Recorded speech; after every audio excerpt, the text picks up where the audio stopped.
eso le digo, mi negrito lindo, ven pa' acá. Con su pollera colora, ay, como sandunguea mi negrito Soledad. Con su pollera colora, vaya pa' acá, como él baila pa' gozar.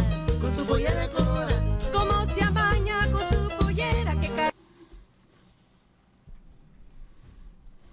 Welcome to TVOSJ, the voice of San Joaquin Community Radio, 89.5 FM, KBCC Tracy. We are a local nonprofit multimedia community broadcasting network. And now Rick with St. Mary's Hockey. Hey, good evening, everybody, and welcome to our second show here in the beautiful month of January. And I have a special guest, dear friend, and the head coach of St. Mary's Hockey, Coach Derek Eisler. Welcome aboard, young man. Thank you for having me. Thank you for coming. I know we had you scheduled once before, and you had to go on a mission, so you weren't with us that night. But I'm glad to have you with us. We're probably a little more than halfway through the season. Just give the people out there that are listening, the two people that are listening. Yeah. Anyhow, let them. That's what happens when you get married. That's right, exactly. Tell us a little bit about how you feel the club's progressed to this point, and give us a little bit from what we did last year to this year. So just, I think at the halfway point now, we've definitely increased our awareness of what we can have happen as a hockey team. I think there's been a lot of bumps along the road to get us to this point. The last time we played, it turned out to be a really good, strong 3 periods of hockey, which was really nice to see all the way around. The weekend was actually a pretty good weekend altogether. We seem to concentrate on 4-game segments. Right now, we're probably into our best 4-game segment during the season. We've used that as always going back and talk about our goals for, goals against, shots for, shots against type stuff, and how we're doing in that way. And then after this new year, we've created a new kind of mantra, if you will, about our detail and our discipline in our game, and really concentrate on those 2 areas and create a better hockey program for St. Mary's. Yeah, I as you know, I follow along. Most of the time it's watching on TV, but the boys, the last game that they played, in my opinion, and obviously what you said, that they played a complete game. Mm-hmm. It was good to watch. Obviously, all the training and coaching you and Zach have done came fulfilled that day, and we just hope they continue that. I mean, that was a great all-around game that they played, and I talked to a few of the players who I know, mm-hmm. and I told them, I said, if you guys do that every game, you're going to get turnovers mm-hmm. in their end, and maybe you get some scoring opportunities out of them. They were discombobulated most of the time in their zone. We took a high octane, pretty skilled team, and we held them basically to 18 shots during the game. I think at one point there was 7 shots halfway through the second period. Yeah, it was. And it was we tracked really well. And for those of you out there that don't know hockey, tracking is basically when you bring your forward back underneath the puck and chasing down basically the player with the puck, and really pushing him to make a play either faster or creating a turnover from underneath. And we did that really, really well. We talked about it. We've talked about it all year. And it just seemed we had our skating legs that whole weekend, but that game against Pacific Ridge, it really came together. Now the biggest test is to continue doing that, because I think that if we do that, there should be no reason why we can't compete with the top 4 teams in that group. We talked earlier about us being right in the middle mm-hmm. of the teams. And I think that we found a way to play at the level that we want to play at to compete with those teams. So that would be something like Orange Lutheran, Capistrano, Pacific Ridge, us, and then also Santa Margarita. When you talk about teams like Santa Margarita and Orange Lutheran, they've got some really high-end skill people that if you have space, Right. they'll hurt you. Right. And that's what happened the game before. When you have one player score 5 points against you, you've given him way too much respect, way Right. too much room. I think, like you said, the team has come together. I know this whole year you've been concentrating. It's a we. It's a we, but you've been focusing on team play, and I think as you go up and down the hockey divisions, whether you're in a double B in house hockey or you're playing in NHL, it's a team game, and when you have certain individuals not buying into that, it unseats the rest of the team. This year, and like I said, it's been focused on a team atmosphere. And what are you doing to help your partner? Well, we had a huge learning lesson when it came to that in our home building against Bellarmine. When we got up 5-1, everybody seemed kind of comfortable thinking point night. And then all of a sudden, some things happened that made us lose 7-6 in a shootout. And, tempers peaked, individual play showed. So there's always something that you have to learn. And this group of men that we have in our locker room, they have figured out a lot about how to not only have respect for one another, but also have fun with one another.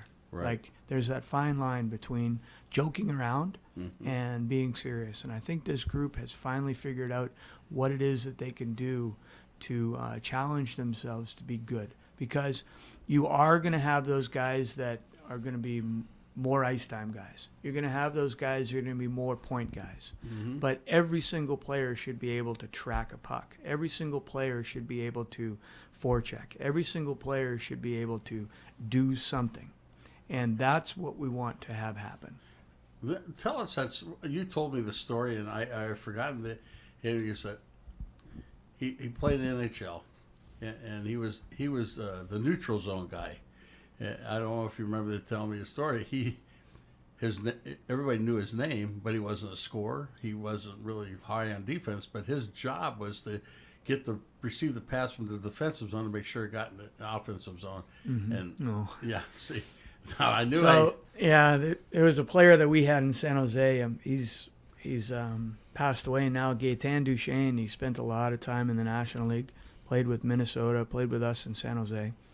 And he was a man that he would always just do his job, and his job was to just hold himself accountable to whatever had to happen.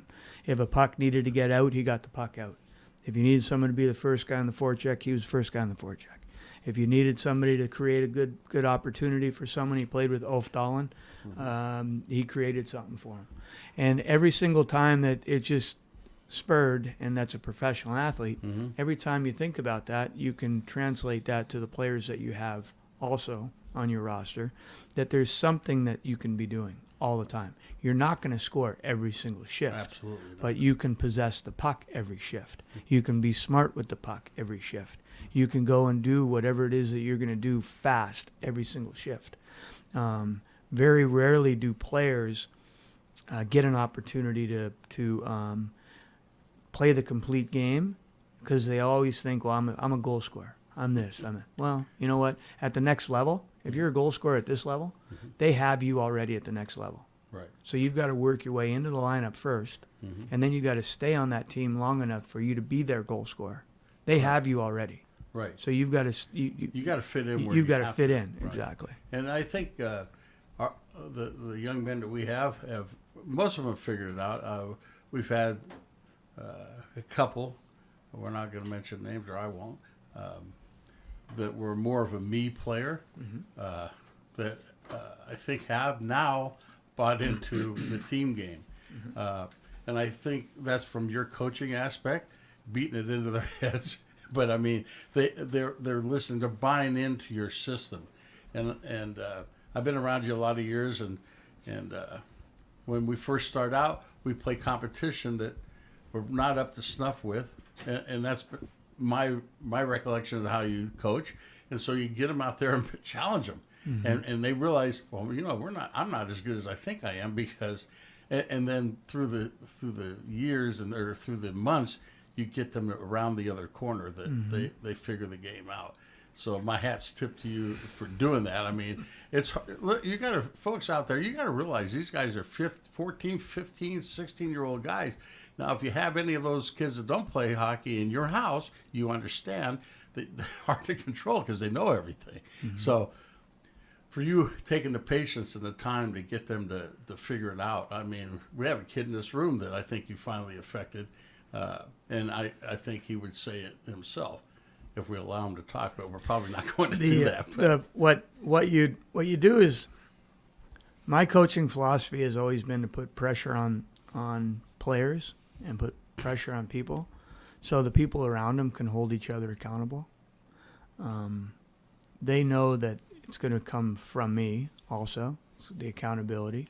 Sure. But if we put enough pressure on them and enough pressure that the game is going to give to them, then the people that are around them are going to help them understand what it is that they're supposed to be doing. Right. And with this group, I think it's taken quite a while, but I think that they've realized that. And I think that if they continue to realize that, I think that good things will happen for them as a team. And then if your team does well, then the individual players that are the caliber of kid that's going to move on, they will move on. But it's because everybody's working. Everybody's working for those kids. And you watch them now, especially in that last game, the guys without the puck are trying to find open space, or their feet are moving. And so many years that I've watched the game, you a lot more than me, but that's what happens. The kids that aren't with the puck, they're waiting, they're standing, and then the puck comes to them, and it may be not a great pass, so now they got to move to get it. And that's where the turnover happens, and it goes the other way. So we've concentrated on making sure that they know that in order to play the style that we want to play, and in order to play the game that hockey demands now, you have to be able to work in that environment. Right. You have to be able to put forth the effort to get into space. If you're gliding, you're probably going to give up a foot of ice somewhere. So you got to be moving, and you got to be good. You got to be going. If your stick is up in the air, you're giving up 2 feet of ice. So there's all these little things that have to happen for players to understand that, hey, guess what? This is the way we want to play. We want to play up tempo. We want to play upbeat. We want to get going. But I've got to put in the work. Right. One of the things that we did, we've kind of changed the way we surround the net. It worked a little bit better against Pacific Ridge, but we want to attack different now in in-zone offense. We don't want to give up too many pucks in the slot area. We don't want to give up too many pucks in the middle of the rink, and give teams that are good quality counter teams time to come out of our end outnumbered. So we don't want to give up 3-on-2s. We don't want to give up those type of things coming out, because we're moving the puck into spots where we shouldn't be moving them. Right. Coach Zach mentioned it today that he heard on NHL Network Brian Boucher talking about Philadelphia turning over too many pucks to a back-checking St. Louis team, and they love countering because they would just throw the puck right into the middle of the rink. So it's just one of those things that if you watch the game long enough, if you listen to the game long enough, those type of things, and Toby and I always talk about it, about pattern recognition and things like that, they start affecting the way that you see and you play the game. Because you start anticipating. Yep. If a team does certain things all the time, then you know how to defend against it. And I think, like you said, the team that we just played, Pacific Ridge, they like to attack that middle. But we did. You guys, I always say we, but it's you guys, a we. It is it's a a we. we. But I'm not out there stating much. I know okay. better than that. But they kept it outside the dots. And for those who don't understand that, go ahead and explain outside the dots. That's the 90 percentile. I understand. Yeah, that's it. Well, when you play hockey, there's 3 lanes. There's the 2 on the outside, and then one right down the middle of the rink. And inside the dots are the face-off dots that run the 4 dots, 2 in the neutral, 2 in the offensive zone. There's 2 in the neutral, and then 2 in the defensive zone running up and down the rink. Right. And if you play inside, then teams want to get in the middle. Right. And what we did is with the track, we kept them to the outside of the rink, and we made sure that everything that Toby saw was handled well.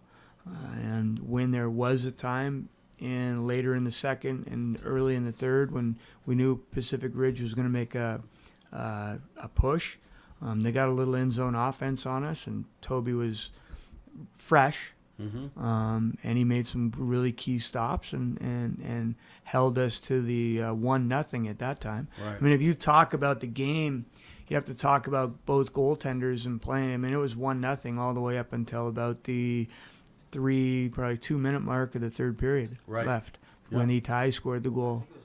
Yeah, it could have been. It could have been about 40 seconds in. Yeah. So it was 1-0 the whole time. Right. So, and that's a tough lead to hang on to. Oh, that's tough. Because it's tough. Because one mistake could lead to a goal, you know. Yep. And Toby did play well that night. I got to take him home, so I got to be nice to him. But he did a good job. Now, we looked at it today before we came on the air. We're sitting tied for third or fourth? Third right now. We're done playing in that league. One of the teams has 4 more games. Most of the ones that are close to us have 4 more games. That's a potential of 12 points if they win out. Right. It looks like we couldn't finish no more than 5th, I would think. And we may stay where we're at. We don't know that. But I think they're in good shape, good position, especially over where we were last year. We're probably in 8th or 9th place last year. So in 1 year, this club is because we have a nucleus of kids that were with us last year, that we're going to be sustained the moving forward. Yeah, one thing that's very noticeable is that we still are the youngest team that's playing. We have basically juniors, sophomores, and freshmen, and we have two seniors, 3 seniors. 4, I think. And 4, four, yeah. No. Ethan, Jack, Sean, Jack. Yeah, 4 of them. 3 juniors. So there's only 3 juniors, and then all the rest are sophomore and freshmen. Right. And we're still the youngest. If you look at everybody's rosters, they're all predominantly top-heavy, juniors, seniors. Right. So going off of that and making the jump that we did, it was good for us.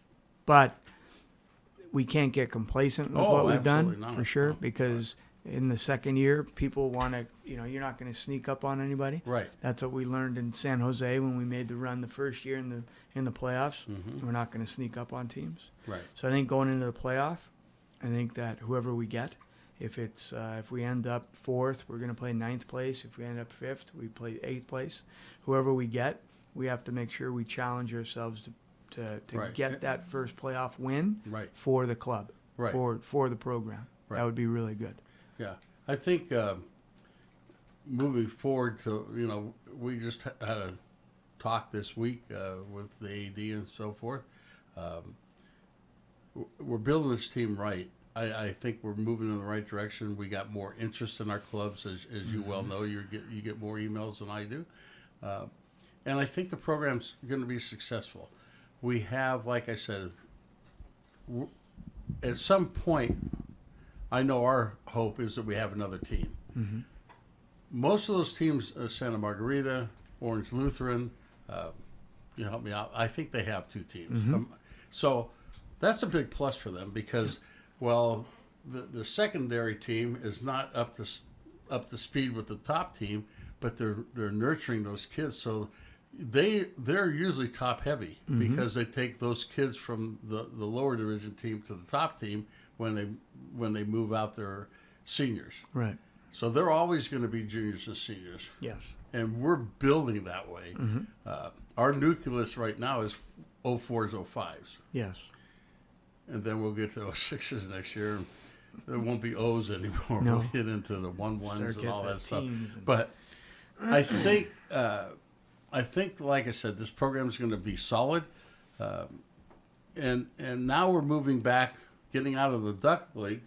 But we go back on March 18th through the 22nd for the Duck Playoff. Am I correct? No, February. I'm sorry, February 18th through the 22nd. Which is a Tuesday. Right. And we play, depending on where we sit and who we play, we could either be down in Anaheim or we could have a home game.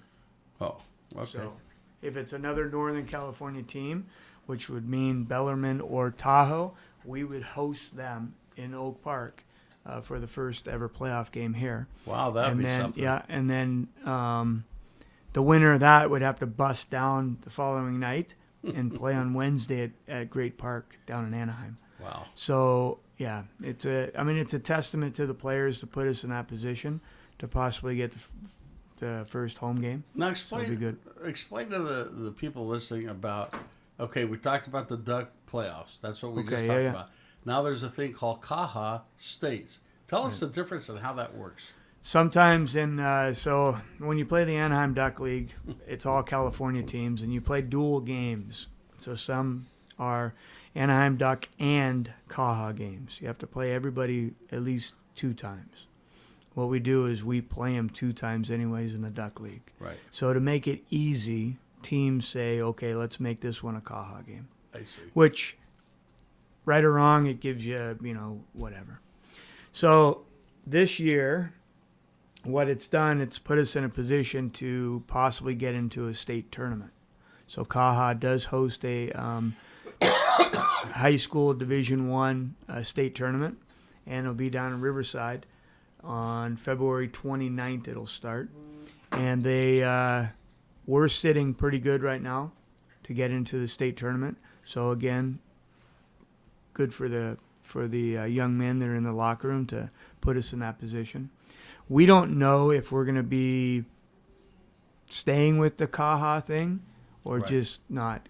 It becomes a logistical headache especially for our here. manager. Yeah. Right. Because most of the teams that are in that Caja stuff, I mean, there are a few up here in Northern California, but for the predominance, they're all down there. Mm-hmm. And even with the Anaheim Duck League, 80%, I'm just throwing a percentage out there, live in that area within an hour from that rink. Yeah. But Capistrano, they're not right. They're not a Caja team. Tahoe, they're not a Caja team. So everybody in that league, you don't have to be a Caja team. That's something that you choose at the beginning of the year, whether you're going to do it or not. And so we've done it the first year. We missed the state tournament. We missed it by one point, I think. Somebody told us. And then this year we're sitting pretty good. It seems like, and we'll know more at the first weekend of February, but it seems pretty good that we'll make the first state tournament this year. So we'll get another crack at least one time at Orange Lutheran and play them again and make a run at them and see how that goes. I think the boys are excited this year to go forward. Well, it gives you more. It gives us a back end. I mean, our February could be jam-packed full of games. Well, if you think about it, from here on out, you're pretty jam-packed in travel. Mm-hmm. So give us now we're going back to NAPHL. Okay. And tell the people where we're going and who we might play and that type of thing. And then we just picked up Detroit. Yeah. Not too long ago. Just picked up Detroit. The trip we're going to take tomorrow is back to the North American Prospects League. We're playing. We're going to play at TRC Academy out of Ontario, Canada. That'll be game 1. That'll be on Saturday mid-evening, 7 o'clock ish. And is that on Live Barn or? That is going to be on My Hockey. Hockey TV. Hockey TV. So people locally want to watch it. Tune in there. But go ahead, Coach. Hockey TV. It's good. It shows all the games. So that'll be a good challenge for us. We've never seen them. They are a guest team this go around. So we've never seen them. We're sitting right in the middle of the standings in that league also. Mm-hmm. So points are pretty critical if we want to play in our playoff. And now is that 2 or 3 there? Two. It's for 2. a win. In Anaheim, it's 3 points. And why did they do that? I'm just curious. I think it's better. Well, it's because every game is actually worth 3 points. Right. If you do the shootout. Right. So if it goes to shootout, that's your extra point. Right. So everybody gets 1 point for the tie, and then you get the extra point. So every game should be worth 3 points. Right. Like the NHL doesn't do it because they're so locked into that the two points. Right. But it's good. And then the second game is against the team Tampa Bay Lightning. They've put together a prep academy down in Tampa. So we're going to be playing them.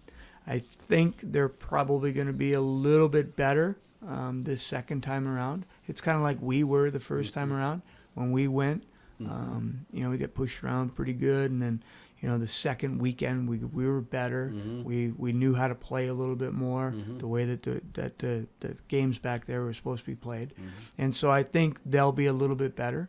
Our third game back there is going to be against Fernie Hockey Academy, which is going to be another Canadian-based team.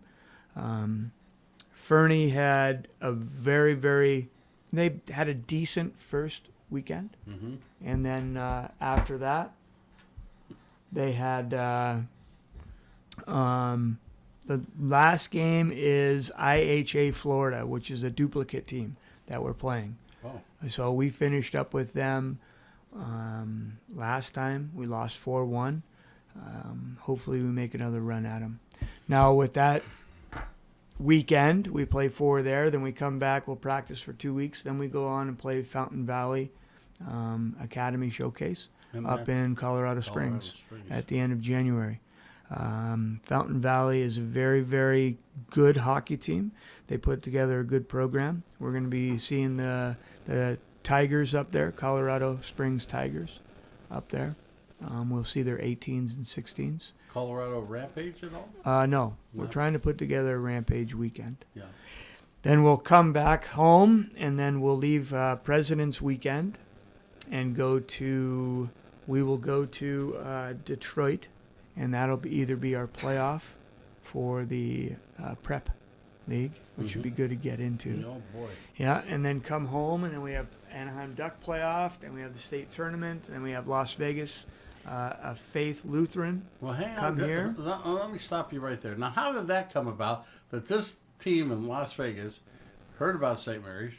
I don't believe they're in the Duck League, or they might be. Nope, I don't they're believe not. so. So how did that come out? Because you're going to be able to see our St. Mary's Rams hockey right here in our own building, Oak Park, March 6th, 7th, and 8th. Yep. That was a blessing. So tell us how that came about. And on Saturday night, we'll have a senior night for our 4 seniors, too. Oh, that's cool. Yeah, it'll be good. It came about actually through Adam. They connected through the football. So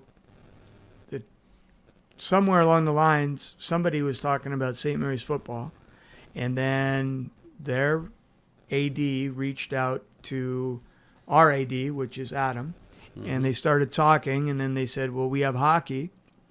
And they said, well, we have hockey too. So then they connected us, and we were going to do a home and home, but they couldn't get any ice this year, so they're coming to us.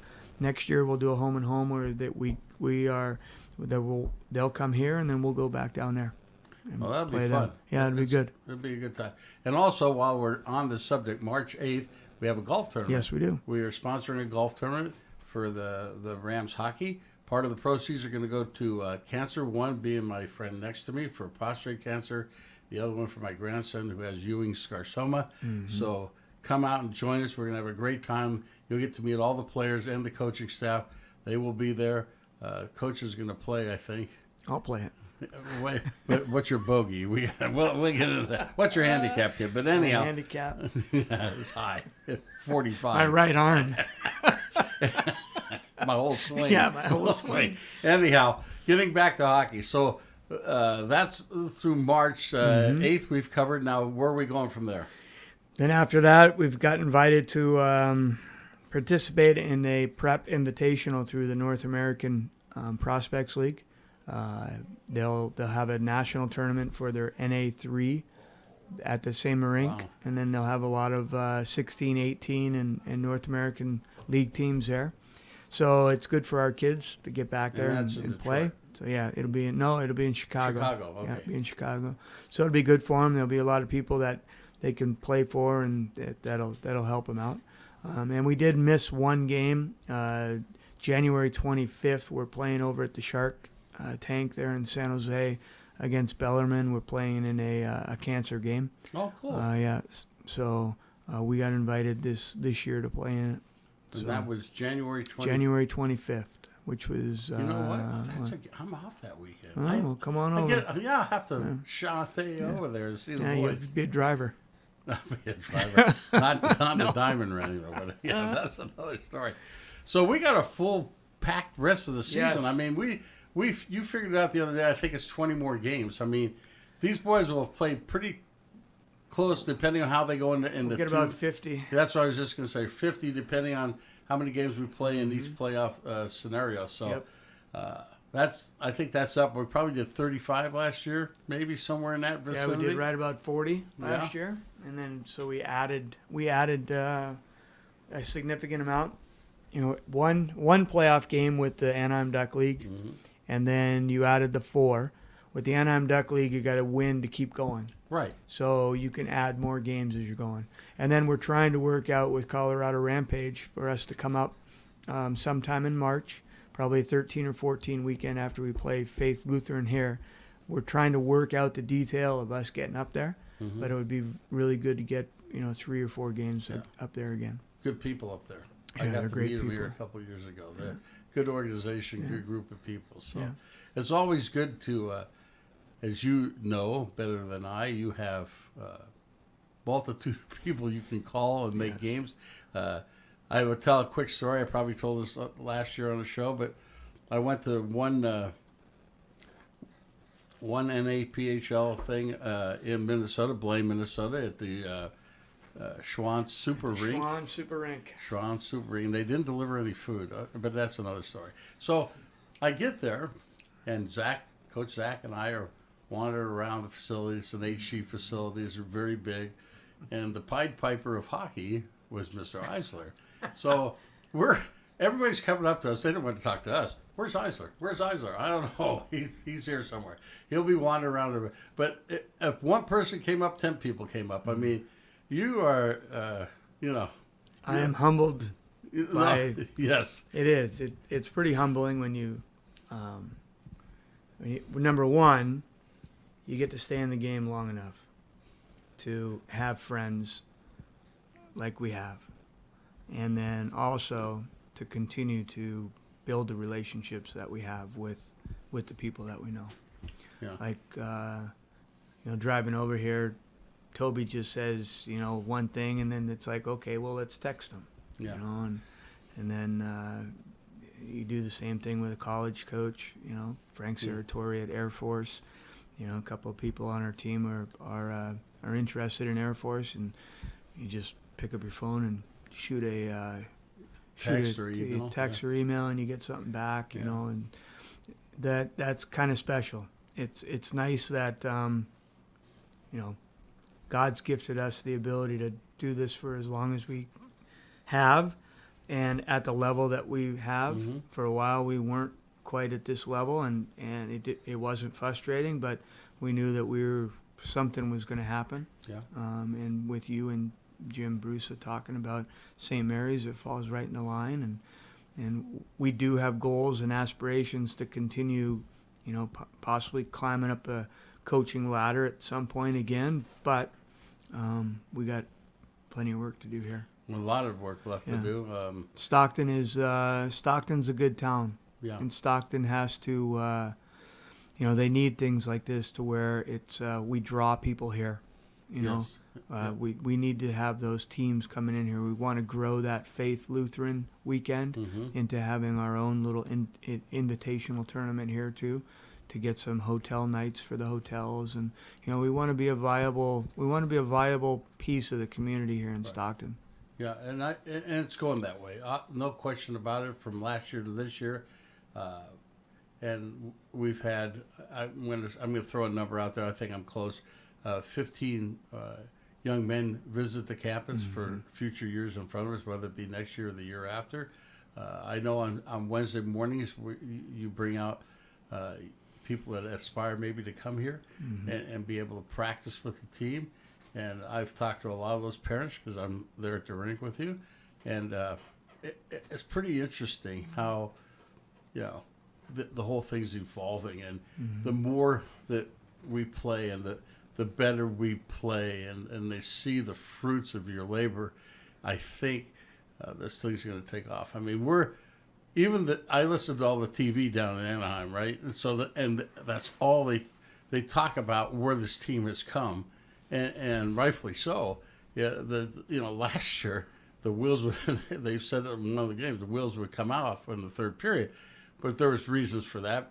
Obviously, a young team and short bench, and we don't like making excuses. We want to get to the picture or the goal that we want. So, but this year, they said this team has a chance of knocking off some boys in the playoffs. They got to do it. We can only talk about it. You can only teach them, but like we've talked many times, they have to put the work in. I think they're realizing the execution that it takes, all the way from the guy that's in the 4x6 all the way up to the forwards. Is that it's the way that you execute, and the way that you play, and the way that you challenge yourself to be the best player you can be. But also within that, you have to be relaxed in what you're doing. Right. We always talk, it's a game. Continue to play the game. Don't let it bog you down. You can play it at a level that you're supposed to play because you know how to play the game. Right. You know how to relax. And what it's done, it's given our team the ability to fight through what we've gone through. And we've gone through a lot of stuff in this short amount of time this year. Sure we have. And to see where it's coming into this weekend, it's like you want to see that, but you want to see a little bit more. Right. And you want to see the execution get better. You and have get better. To keep growing. Yeah. And people don't see that. People want to see wins, losses, and ties.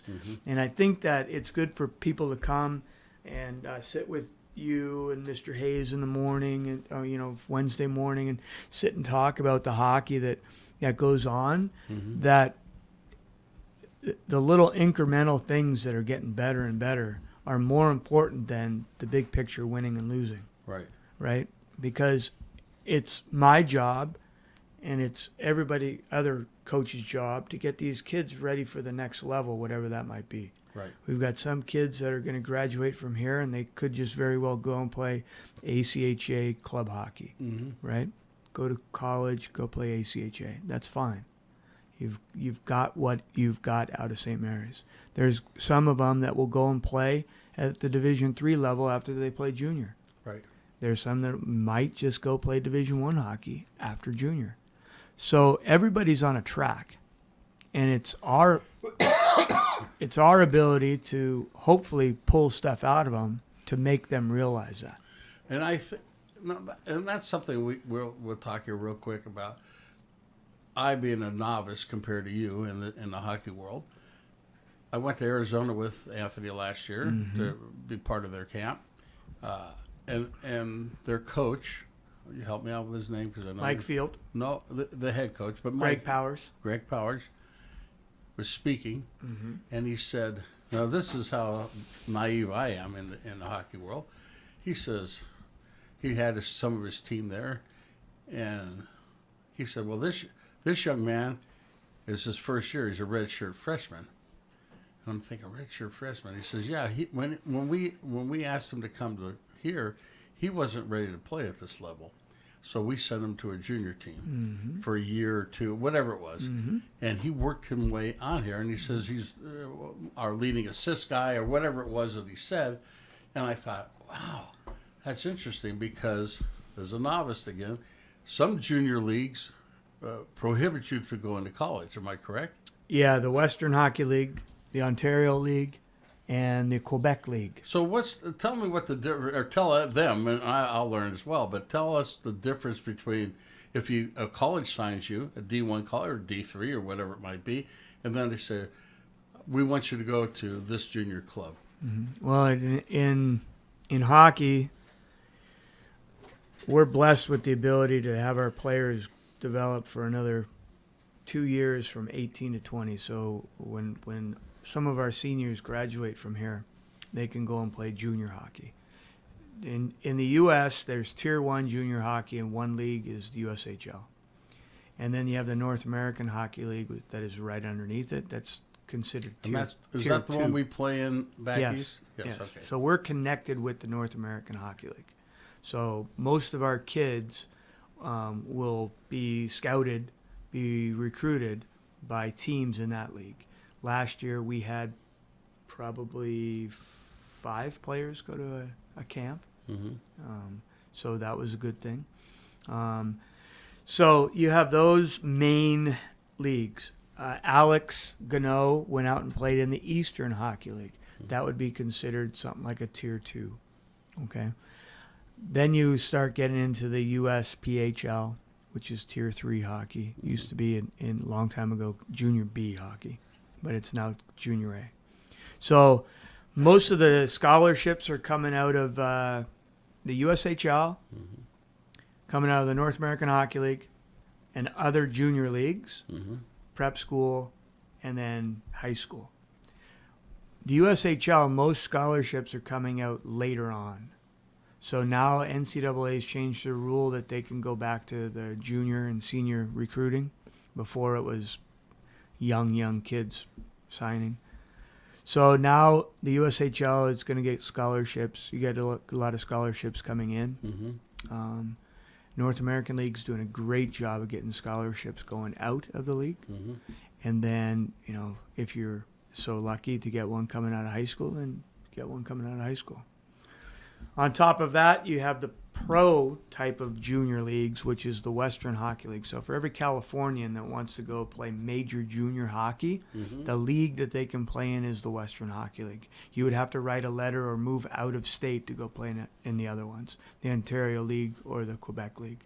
The Western Hockey League, what you do, you sign a contract. So like Anthony, they would sign him to a contract. You would actually get a stipend. You'd get paid. And then that takes away from your amateurism.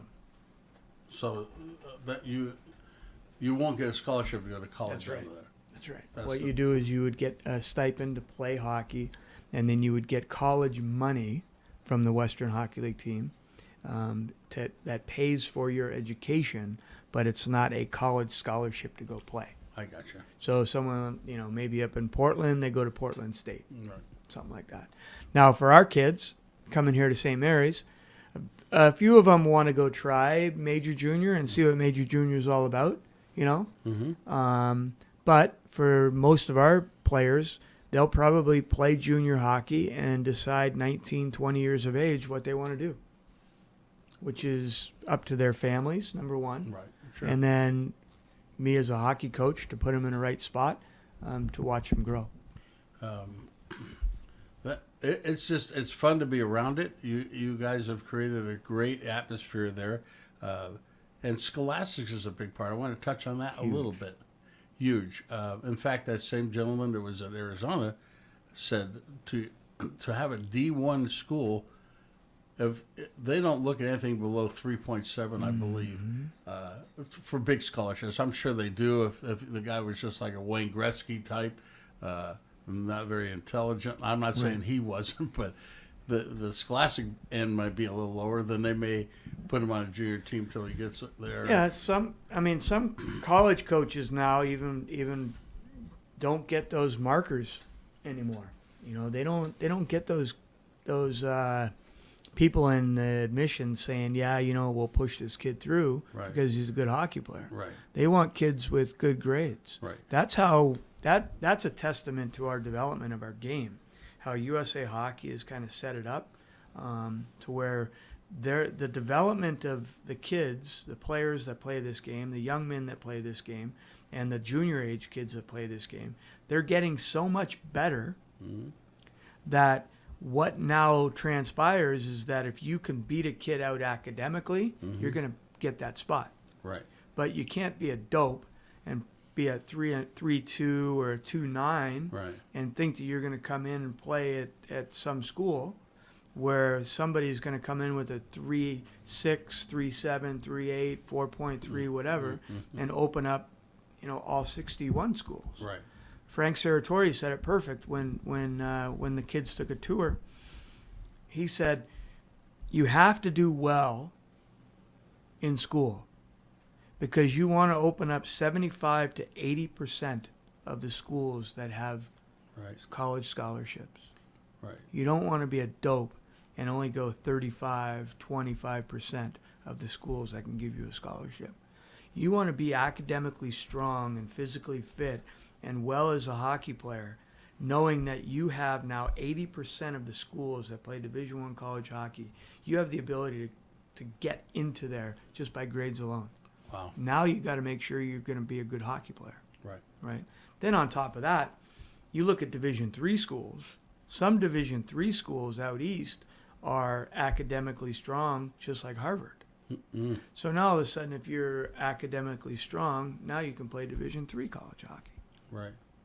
So that's it, and I think the St. Mary's is the right place for that. Oh, it's the perfect place for that. If you are a high academic kid, Mm-hmm. if you want academics, and you can study, you can manage your time like you always talk about, Mm-hmm. like you can get, then you're going to do fine. Right. And you're going to leave an academically strong school Correct. that has been already viewed as an academically strong school by Boston University, Boston College, Notre Dame, by all these, you got all these alumni that have gone to these big schools. Right. That now all of a sudden you get a hockey player Mm-hmm. to buy into developing as a hockey player. Wow. Now What an opportunity they have. Exactly. And it gives them a place, especially in Northern California, to come and further their career in hockey and also academics. So I want to break here just for a second and talk about, we had a dinner on Saturday night for the hockey team. We threw it together in about 3 weeks, which is You did a great planning. job. All of you did a great job. It came out well. Yes. I want to thank a couple people. First and foremost, all the parents that showed up and helped with the dinner and donation, and we had a fun time. We had Toby sing.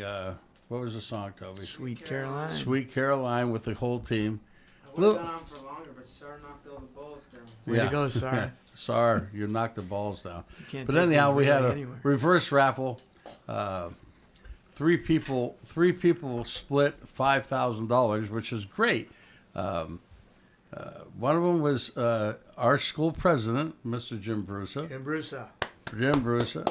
One was our team manager, Miss Wow. Ginger Tambora. And the other one was Anthony's mother, Jennifer Badillo. So, but if more people show up, hopefully we get the homers out of there. But it was a fun time. The food was good.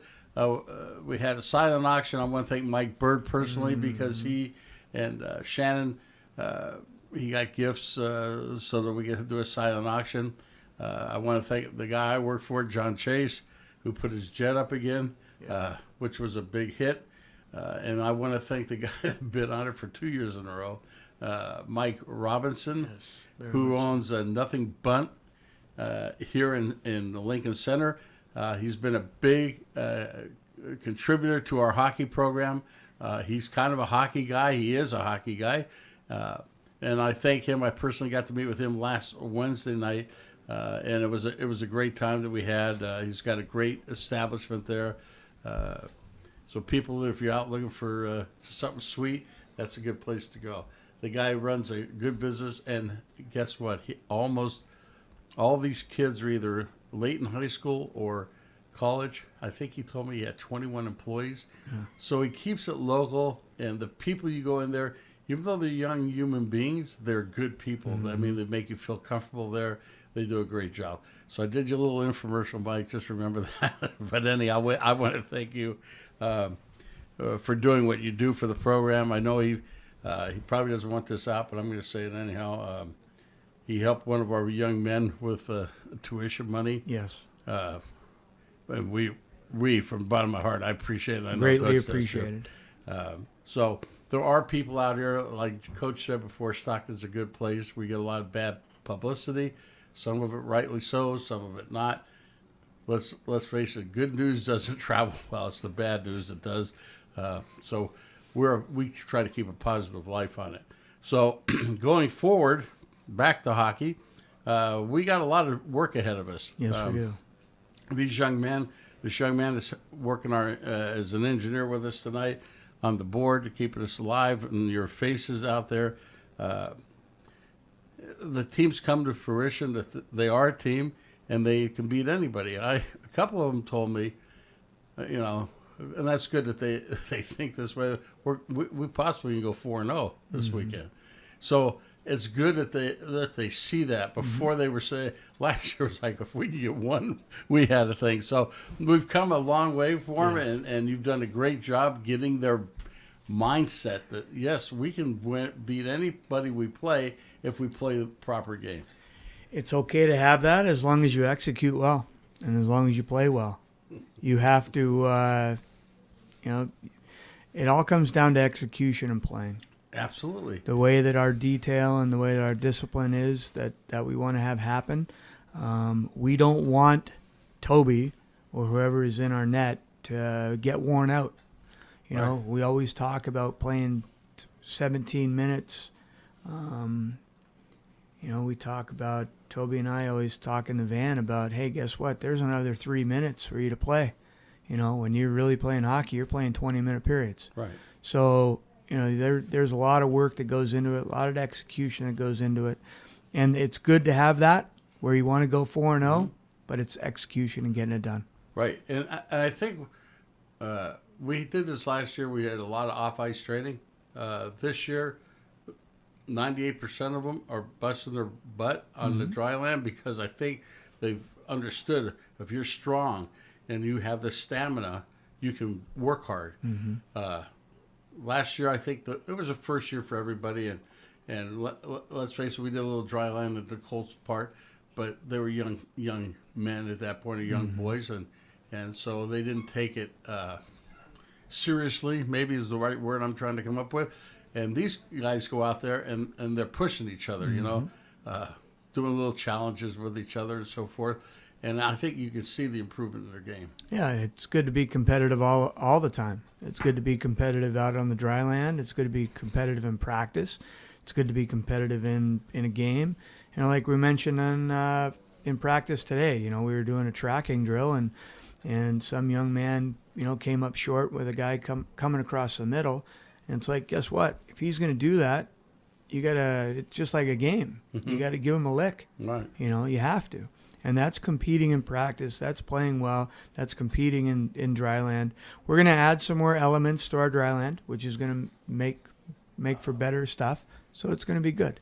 And I think you said it right. We got about a minute to go, but you talked about the last game. We've been talking about it because it was a great game to watch.